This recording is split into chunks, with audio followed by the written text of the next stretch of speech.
ಎಂಟು ಬಾರಿ ಬೆಂಗಳೂರು ನಗರದಲ್ಲಿ ಶಾಸಕನಾಗಿ ಜಯನಗರ ಮತ್ತು BTM ವಿಧಾನಸಭಾ ಕ್ಷೇತ್ರದಲ್ಲಿ ಶಾಸಕನಾಗಿ ಗೆದ್ದಿದ್ದೇನೆ. ಮೊದಲನೇ ಸಲ ವೀರಪ್ಪ ಮೊಯ್ಲಿಯವರ ಮಂತ್ರಿಮಂಡಲದಲ್ಲಿ ಸಚಿವನಾಗಿದ್ದೆ. ಆಮೇಲೆ SM ಕೃಷ್ಣ ಅವರ ಕಾಲದಲ್ಲೂ ಸಚಿವನಾಗಿದ್ದೆ. ಧರ್ಮಸಿಂಗ್ ಅವರ ಕಾಲದಲ್ಲೂ ಸಚಿವನಾಗಿದ್ದೆ. ಸಿದ್ದರಾಮಯ್ಯನವರ ಎರಡೂ ಅವಧಿಯಲ್ಲಿ ಸಚಿವನಾಗಿದ್ದೆ. ಎಲ್ಲ ಮುಖ್ಯಮಂತ್ರಿಗಳ ಹತ್ರ ಕೂಡ ನಾನು ಯಾವತ್ತೂ ಕೂಡ ನನಗೆ ಮಂತ್ರಿ ಮಾಡಿ ಅಥವಾ ಇಂಥ ಪೋರ್ಟ್ಫೋಲಿಯೋ ಕೊಡಿ ಅಂತ ಯಾವ ಮುಖ್ಯಮಂತ್ರಿಗಳನ್ನೂ ನಾನು ಕೇಳಿರಲಿಲ್ಲ. ಆಮೇಲೆ 2023ರಲ್ಲಿ ಮುಖ್ಯಮಂತ್ರಿಗಳು ಸಿದ್ದರಾಮಯ್ಯನವರಾದರು.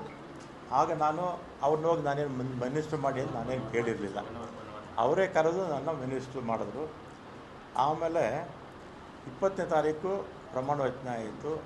23ನೇ ತಾರೀಕು ಸುರೇಶ್, ನಮ್ಮ ಬೈರತಿ ಸುರೇಶ್ ಈಗ ಮಂತ್ರಿಗಳಾಗಿದ್ದಾರೆ, ಅವರು ಫೋನ್ ಮಾಡಿ ಮುಖ್ಯಮಂತ್ರಿಗಳು ಮಾತಾಡಬೇಕಂತೆ ಬನ್ನಿ ಅಂದರು.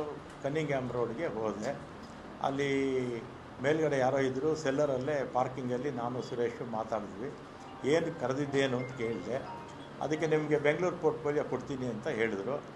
ಅಷ್ಟೇ ತಾನೇ ಫೋನಲ್ಲಿ ಹೇಳಿದರೆ ಸಾಕಾಗಿತ್ತು, ಇದಕ್ಕೆ ಯಾಕೆ ಕರೆದ್ರಿ ಅಂತೇಳಿ ನಾನು ಸಿದ್ದರಾಮಯ್ಯ ಅವ್ರನ್ನ ಭೇಟಿನೂ ಮಾಡಲಿಲ್ಲ. ಅವರು ಬೆಂಗಳೂರು ಪೋರ್ಟ್ಫೋಲಿಯೋ ಕೊಡ್ತೀನಿ ಅಂತ ನಾನು ಬಂದುಬಿಟ್ಟು ನಾನೇನು ಕೇಳಿರಲಿಲ್ಲ. ಪೋರ್ಟ್ಫೋಲಿಯೋ ಕೊಡಿ ಅಂತ ನಾನು ಸಿದ್ದರಾಮಯ್ಯನವ್ರನ್ನೂ ಕೇಳಲಿಲ್ಲ. ಅವರೇ ವಾಲಂಟಿಯರ್ ಆಗಿ ಕೊಡ್ತೀನಿ ಅಂತ ಹೇಳಿದರು. ಆಮೇಲೆ 25ಕ್ಕೆ ಅನೌನ್ಸ್ ಆಯಿತು ಪೋರ್ಟ್ಫೋಲಿಯೋ. ನನ್ನದು ಮತ್ತೆ ಟ್ರಾನ್ಸ್ಪೋರ್ಟ್ಗೆ ಹಾಕ್ಬಿಟ್ಟಿದ್ರು. ಆಮೇಲೆ ನಾನು ಫೋನ್ ಮಾಡಿದೆ, ಸುರೇಶ್ಗೆ ಫೋನ್ ಮಾಡಿದೆ. ಅವರಿಬ್ಬರು ಜೊತೆಯಲ್ಲೇ ಕಾರಲ್ಲಿ ಹೋಗ್ತಾಯಿದ್ರು. ಯಾಕೆ ಈಗ ಆಯಿತು ಅಂತ ಹೇಳಿದೆ. ಇದು ಬೇರೆ ಬೇರೆ ಕಾರಣಗಳಿದೆ, ಇದು ಬದಲಾವಣೆ ಆಗೋಯಿತು ಅಂತ ಹೇಳಿದರು. ಆಮೇಲೆ ನಾನು 25ನೇ ತಾರೀಕು ಮಾತಾಡಿದ್ಮೇಲೆ ನಾನೇನು ಕೇಳಿರಲಿಲ್ಲ, ಏನು ಇಂಥ ಇಲಾಖೆ ಬೇಕು ಅಂತ ನಾನು ಕೇಳಿರಲಿಲ್ಲ. ಅವರೇ ಕರೆದು ಕೊಡ್ತೀನಿ ಅಂತ ಹೇಳಿದರು. ಆಮೇಲೆ ನಾನು ಬೇಡ, ನನ್ನ ಮಂತ್ರಿಮಂಡಲದಲ್ಲಿ ಇರೋದಿಲ್ಲ ಅಂತ ನಾನು ಹೇಳಿದೆ.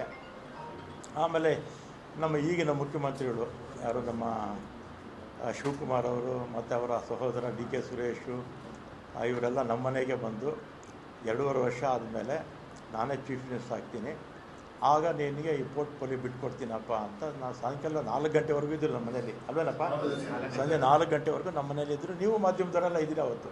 ಶಿವಕುಮಾರ್ ಅವ್ರನ್ನೂ ಕೂಡ ನಾನು ಮಂತ್ರಿ ಮಾಡ್ಕೊಳ್ಳಿ ಅಂತ ಕೇಳಲಿಲ್ಲ, ಅಥವಾ ಸಿದ್ದರಾಮಯ್ಯನವ್ರ ಹತ್ರ ಹೋಗಿ ನನ್ನ ಮಂತ್ರಿಮಂಡಲದಲ್ಲಿ ಸೇರಿಸಿ ಅಂತ ಹೇಳಲಿಲ್ಲ, ಅಥವಾ ಹೈಕಮಾಂಡ್ಗೆ ಹೋಗಿ ನನ್ನ ಮಂತ್ರಿ ಮಾಡಿ ಅಂತ ನಾನೇನು ಕೇಳಿರಲಿಲ್ಲ. ಮಾಡಿದ್ದಾರೆ, ಸಂತೋಷ. ಮತ್ತು ಅವತ್ತೇ ಶಿವಕುಮಾರು ಬೆಂಗಳೂರು ಪೋರ್ಟ್ಫೋಲಿಯೋ ನಿನಗೆ ಕೊಡ್ತೀನಪ್ಪ ಅಂತ ಹೇಳಿದರು. ಆಯಿತು ಅಂತ ಬಂದೆ. ನಾನು ಅದನ್ನು ಕೇಳಿರಲಿಲ್ಲ, ಅವರಿಗೆ ಅದನ್ನು ಕೇಳಲಿಲ್ಲ. ಅವರೇ ವಾಲಂಟಿಯರಾಗಿ ಹೇಳಿದರು. ಆಮೇಲೆ ನೋಡಿದ್ರೆ ಈಗ ಜಲಸಂಪನ್ಮೂಲ ಕೊಟ್ಟಿದ್ದಾರೆ. ನಾನು 2 ಬಾರಿ ಕೂಡ ಅವರೇ ಕರೆದು ಕೊಡ್ತೀವಿ ಅಂತೇಳಿ ಆಮೇಲೆ ಬೇರೆಯವ್ರಿಗೆ ಆಯಿತು. ಅದಕ್ಕೆ ನನಗೆ ಬೇಸರ ಆಗಿ ಈ ಆತ್ಮಸಾಕ್ಷಿ ವಿರುದ್ಧವಾಗಿ ಕೆಲಸ ಮಾಡೋಕ್ಕಾಗ್ತಿಲ್ಲ ಅಂಥೇಳಿ ಇವತ್ತು ನಾನು ರಾಜೀನಾಮೆ ಕೊಡ್ತಾಯಿದ್ದೀನಿ ಅಷ್ಟೇ. ನಮಸ್ಕಾರ ಸ್ನೇಹಿತರೆ, ನಾನು ಪಲ್ಲವಿ ಶಂಕರ್, ಇದು ಸ್ಕೂಪ್ ಕನ್ನಡ. ಕರ್ನಾಟಕ ಕಾಂಗ್ರೆಸ್ ಸರ್ಕಾರದಲ್ಲಿ ಸಚಿವ ಸ್ಥಾನ ಹಂಚಿಕೆ ಬಳಿಕ ಅಸಮಾಧಾನ ಹೊಗೆ ದಿನೇ ದಿನೇ ಹೆಚ್ಚಾಗ್ತಾ ಇದೆ. ಒಂದು ಕಡೆ ಹಿರಿಯ ನಾಯಕ ರಾಮಲಿಂಗಾರೆಡ್ಡಿ ರಾಜೀನಾಮೆ ನೀಡಿದ್ದಾಯಿತು, ಮತ್ತೊಂದು ಕಡೆ KH ಮುನಿಯಪ್ಪ ಅವರು ತೀವ್ರ ಅಸಮಾಧಾನಗೊಂಡಿದ್ದಾರೆ ಅನ್ನುವಂಥ ಮಾಹಿತಿ ಸದ್ಯಕ್ಕಿದೆ. ಇದರ ಮಧ್ಯೆ ನಿನ್ನೆ ಸಂಜೆ ಸ್ವತಃ DK ಶಿವಕುಮಾರ್ ಮತ್ತು DK ಸುರೇಶ್ ಅವರು ರಾಮಲಿಂಗಾರೆಡ್ಡಿ ನಿವಾಸಕ್ಕೆ ತೆರಳಿ ಮಾತುಕತೆಯನ್ನು ನಡೆಸಿದ್ದಾರೆ ಅನ್ನುವಂಥ ಒಂದಷ್ಟು ಮಾಹಿತಿ ನಮಗೆ ಸಿಕ್ಕಿದೆ. ಹಾಗಾದರೆ ಆ ಭೇಟಿಯಲ್ಲಿ ಏನಾಯಿತು, ರಾಮಲಿಂಗಾರೆಡ್ಡಿ ಅವರು ಯಾಕೆ ಅಸಮಾಧಾನಗೊಂಡಿದ್ದಾರೆ, ಬರೀ ಖಾತೆ ವಿಚಾರನ ಅಥವಾ KH ಮುನಿಯಪ್ಪ ಯಾಕೆ ಬೇಸರಗೊಂಡಿದ್ದಾರೆ, ಕಾಂಗ್ರೆಸ್ನಲ್ಲಿ ಒಳಜಗಳ ಮತ್ತೆ ಶುರುವಾಗ್ಬಿಟ್ಟಿದೆಯಾ, ಈ ಎಲ್ಲ ವಿಚಾರಗಳ ಬಗ್ಗೆ ಸಂಪೂರ್ಣ ಮಾಹಿತಿಯನ್ನು ಇವತ್ತು ವಿಡಿಯೋದಲ್ಲಿ ನಾನು ನಿಮಗೆ ಹೇಳ್ತಾ ಹೋಗ್ತೀನಿ. ನಾನೀಗ ಆಲ್ರೆಡಿ ಹೇಳ್ದ ಹಾಗೆ ಕರ್ನಾಟಕ ಕಾಂಗ್ರೆಸ್ನಲ್ಲಿ ಸದ್ಯಕ್ಕೆ ಸಚಿವ ಸ್ಥಾನದ ನಂತರ ಸಾಕಷ್ಟು ರಾಜಕೀಯ ಡೆವಲಪ್ಮೆಂಟ್ಸ್ಗಳು ನಡೀತಾ ಹೋಗ್ತಾ ಇದೆ. ಯಾಕೆಂದರೆ ಹಲವು ಹಿರಿಯ ನಾಯಕರು ತಮಗೆ ಸೂಕ್ತ ಗೌರವ ಸಿಗ್ತಾ ಇಲ್ಲ, ಖಾತೆಗಳು ಸಿಗ್ತಾ ಇಲ್ಲ ಅನ್ನುವಂಥ ಅಸಮಾಧಾನವನ್ನು ವ್ಯಕ್ತಪಡಿಸ್ತಾ ಇದ್ದಾರೆ. ಅದರಲ್ಲೂ ವಿಶೇಷವಾಗಿ ರಾಮಲಿಂಗಾರೆಡ್ಡಿಯವರ ಹೆಸರು ಈಗ ದೊಡ್ಡ ಮಟ್ಟದಲ್ಲಿ ಚರ್ಚೆ ನಡೀತಾ ಇದೆ. ಯಾಕೆಂದರೆ ಕಾಂಗ್ರೆಸ್ನಲ್ಲಿ ಹಿರಿಯ ನಾಯಕ, ಬೆಂಗಳೂರಿನ ಪ್ರಭಾವಿ ಮುಖ, ಹಲವು ವರ್ಷಗಳ ಅನುಭವ ಹೊಂದಿರುವಂಥ ರಾಮಲಿಂಗಾರೆಡ್ಡಿಗೆ ಈ ಬಾರಿ ನಿರೀಕ್ಷಿತ ಖಾತೆ ಸಿಕ್ಕಿಲ್ಲ ಅನ್ನುವಂಥ ಅಸಮಾಧಾನ.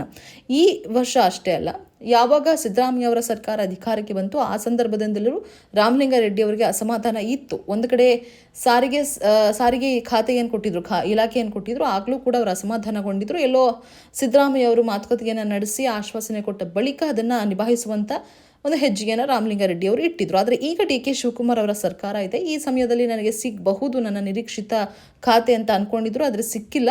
ಜಲಸಂಪನ್ಮೂಲ ಇಲಾಖೆ ಕೊಟ್ಟಿರೋದ್ರಿಂದ ಸದ್ಯಕ್ಕೆ ಬೇಜಾರು ಮಾಡ್ಕೊಂಡಿರುವಂಥ ರಾಮಲಿಂಗಾರೆಡ್ಡಿ ಅವರು ರಾಜೀನಾಮೆಯನ್ನು ಸಲ್ಲಿಸಿದ್ದಾರೆ. ಆದರೆ ಆ ಪತ್ರದಲ್ಲಿ ಒಂದು ಉಲ್ಲೇಖವನ್ನು ಕೂಡ ಮಾಡ್ತಾರೆ, ನನ್ನ ಆತ್ಮಸಾಕ್ಷಿ ವಿರುದ್ಧವಾಗಿ ನಾನು ಏನೂ ಕೆಲಸವನ್ನು ಮಾಡೋದಕ್ಕಾಗೋದಿಲ್ಲ, ಹೀಗಾಗಿ ನಾನು ರಾಜೀನಾಮೆಯನ್ನು ಕೊಡ್ತಾ ಇದ್ದೀನಿ ಅಂತ ಹೇಳಿ ಮುಖ್ಯಮಂತ್ರಿ ಡಿ ಕೆ ಶಿವಕುಮಾರ್ ಅವರಿಗೆ ಪತ್ರವನ್ನು ಕೊಡ್ತಾರೆ. ಆದರೆ ಸದ್ಯಕ್ಕೆ ಡಿ ಕೆ ಶಿವಕುಮಾರ್ ಅವರು ಕೂಡ ಮಾಧ್ಯಮಕ್ಕೆ ಮಾಹಿತಿಯನ್ನು ಕೊಟ್ಟಿದ್ದಾರೆ, ನಾವು ಅವರ ರಾಜೀನಾಮೆಯನ್ನು ಒಪ್ಕೊಳ್ಳೋದಿಲ್ಲ, 2 ದಿನದಲ್ಲಿ ಎಲ್ಲವನ್ನ ಸರಿ ಮಾಡ್ತೀನಿ ಅಂತ ಹೇಳಿದ್ದಾರೆ.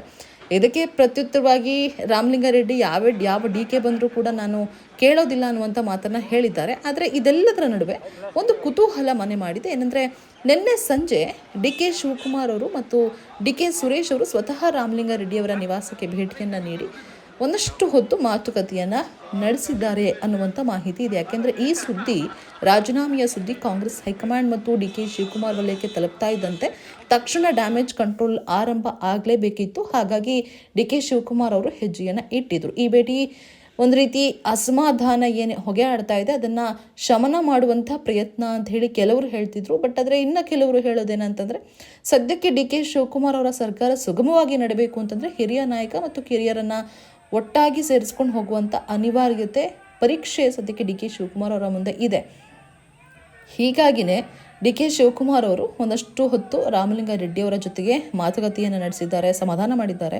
ಪಕ್ಷಕ್ಕೆ ನೀವು ಅಗತ್ಯ ಇದ್ದೀರಾ, ಈ ಸಮಯದಲ್ಲಿ ಯಾವುದೇ ನಿರ್ಧಾರವನ್ನು ನೀವು ದಯವಿಟ್ಟು ತಗೊಳ್ಬೇಡಿ, ಮುಂದಿನ ದಿನಗಳಲ್ಲಿ ಎಲ್ಲವನ್ನ ಸರಿ ಮಾಡುವಂಥ ಪ್ರಯತ್ನ ಮಾಡ್ತೀನಿ ಅಂತ ಹೇಳಿ ಸದ್ಯಕ್ಕೆ ರಾಮಲಿಂಗಾರೆಡ್ಡಿ ಅವರನ್ನು ಸಮಾಧಾನ ಮಾಡಿದಾರಂತೆ. ರಾಮಲಿಂಗಾರೆಡ್ಡಿ ಕಾಂಗ್ರೆಸ್ನಲ್ಲಿ ಸಾಮಾನ್ಯ ನಾಯಕ ಅಂತೂ ಅಲ್ಲ. ಬೆಂಗಳೂರು ರಾಜಕೀಯದಲ್ಲಿ ಅವರದೇ ಆದಂಥ ಪ್ರಭಾವ ಇದೆ, ಹಳೆಯ ಕಾಂಗ್ರೆಸ್ ಕಾರ್ಯಕರ್ತರ ಮೇಲೆ ಹಿಡಿತಾ ಇದೆ. ಹೀಗಾಗಿ ಅವರ ಅಸಮಾಧಾನ ದೊಡ್ಡ ಮಟ್ಟದಲ್ಲಿ ಇಂಪ್ಯಾಕ್ಟ್ ಮಾಡುವಂಥ ಚಾನ್ಸಸ್ ಇದೆ. ಇದರ ಜೊತೆಗೆ ಮತ್ತೊಬ್ಬ ಹಿರಿಯ ನಾಯಕ KH ಮುನಿಯಪ್ಪ ಅವರ ಹೆಸರು ಕೂಡ ಚರ್ಚೆಗೆ ಬಂದಿದೆ.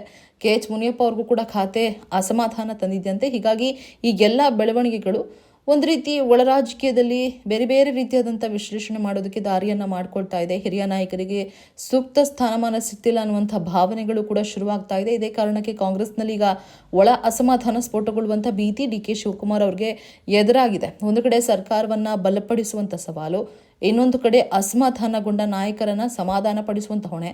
ಇದೀಗ ಡಿ ಕೆ ಶಿವಕುಮಾರ್ ಅವರ ಮುಂದಿರುವಂಥ ಒಂದು ದೊಡ್ಡ ಪರೀಕ್ಷೆ. ಏನೋ ಪೊಲಿಟಿಕಲ್ ಅನಾಲಿಸಿಸ್ಟ್ ಏನೇನೆಲ್ಲ ಹೇಳ್ತಾರೆ ಅಂತಂದರೆ, ಸರ್ಕಾರ ರಚನೆ ಆರಂಭದಲ್ಲಿ ಇಂಥ ಅಸಮಾಧಾನಗಳೇನಾದರೂ ಎದುರಾಗ್ಬಿಟ್ರೆ ಮುಂದಿನ ದಿನಗಳಲ್ಲಿ ಇನ್ನಷ್ಟು ಒತ್ತಡ ಹೆಚ್ಚಾಗುವಂಥ ಸಾಧ್ಯತೆ ಇದೆ ಡಿ ಕೆ ಶಿವಕುಮಾರ್ ಅವರಿಗೆ.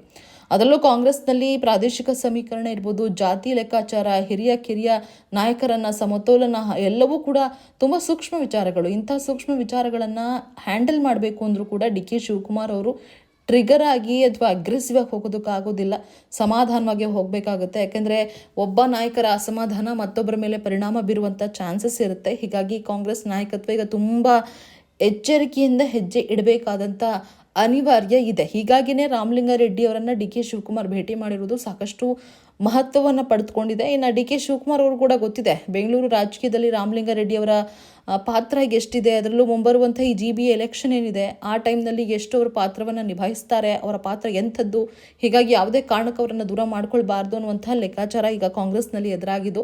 ಮತ್ತೊಂದು ಕಡೆ ಈ ಕಾಂಗ್ರೆಸ್ನಲ್ಲಿ ಒಳ ಅಸಮಾಧಾನ ಇದೆ, ಅದರಲ್ಲೂ ಎಸ್ಪೆಷಲಿ ಹಿರಿಯ ನಾಯಕರಲ್ಲಿ ನಡೀತಾ ಇದೆ. ಅದು BJPಗೆ ಒಂದು ರೀತಿ ತಂತ್ರ ಆಗುವಂಥ, ಅಸ್ತ್ರ ಆಗುವಂಥ ಚಾನ್ಸಸ್ ಇದೆ. ಸರ್ಕಾರ ರಚನೆಯ ಕೆಲವೇ ದಿನಗಳಲ್ಲಿ ಕಾಂಗ್ರೆಸ್ನಲ್ಲಿ ಭಿನ್ನಮತ ಆರಂಭ ಆಗಿದೆ ಅನ್ನುವಂಥದ್ದೇನಾದರೂ ಗೊತ್ತಾಗ್ಬಿಟ್ರೆ BJP ಇದನ್ನು ಅಸ್ತ್ರವನ್ನಾಗಿ ಮಾಡಿಕೊಂಡು ಟೀಕೆ ಶುರು ಮಾಡುತ್ತೆ, ಆಪರೇಷನ್ BJP ಶುರು ಮಾಡುವಂಥ ಚಾನ್ಸಸ್ಗಳಿರುತ್ತೆ. ಈ ರೀತಿ ಸಾಕಷ್ಟು ನಡೀತಾನೆ ಇರುತ್ತೆ ಪೊಲಿಟಿಕಲ್ ಡೆವಲಪ್ಮೆಂಟ್ಸ್. ಹೀಗಾಗಿ ಇದನ್ನೆಲ್ಲ ಸರಿಪಡಿಸುವಂಥ ಜವಾಬ್ದಾರಿ ಡಿ ಕೆ ಶಿವಕುಮಾರ್ ಅವ್ರ ಮೇಲೆ ಇದೆ. ಸದ್ಯಕ್ಕೆ ರಾಮಲಿಂಗಾರೆಡ್ಡಿ ನಿವಾಸದಲ್ಲಿ ಡಿ ಕೆ ಬ್ರದರ್ಸ್ ಭೇಟಿ ಮಾಡಿ ಕರ್ನಾಟಕದ ರಾಜಕೀಯದಲ್ಲಿ ಒಂದು ದೊಡ್ಡ ಚರ್ಚೆಯನ್ನೇನೋ ಹುಟ್ಟು ಹಾಕಿದ್ದಾರೆ. ರಾಮಲಿಂಗಾರೆಡ್ಡಿ ಅವರು ನಿಜಕ್ಕೂ ಇದಕ್ಕೆ ಸಮಾಧಾನವನ್ನು ಮಾಡ್ಕೊಂಡಿದ್ದಾರಾ, ಮತ್ತೆ ಅದೇ ಖಾತೆಗೆ ಬರ್ತಾರಾ, ಇದೆಲ್ಲವೂ ಕೂಡ ಕುತೂಹಲ ಇದೆ. ಮುಂದಿನ ದಿನಗಳಲ್ಲಿ ಏನಾಗುತ್ತೆ ಅನ್ನೋದನ್ನು ನಾವು ಕೂಡ ನಿಮಗೆ ಸ್ಪಷ್ಟವಾಗಿ ತಿಳಿಸ್ತೀವಿ. ಇನ್ನು ಈ ರಾಜಕೀಯ ಬೆಳವಣಿಗೆ ಬಗ್ಗೆ ನಿಮಗೆ ಏನಾದರೂ ಅಭಿಪ್ರಾಯ ಇದ್ದರೆ ನಮಗೆ ಕಮೆಂಟ್ ಮೂಲಕ ತಿಳಿಸ್ಬೋದು. ಹಾಗೆ ಈ ವಿಡಿಯೋವನ್ನು ಲೈಕ್ ಮಾಡಿ, ಶೇರ್ ಮಾಡಿ, ಬಹುಮುಖ್ಯವಾಗಿ ನಮ್ಮ ಚಾನಲನ್ನು ದಯವಿಟ್ಟು ಸಬ್ಸ್ಕ್ರೈಬ್ ಮಾಡಿ. Thank you.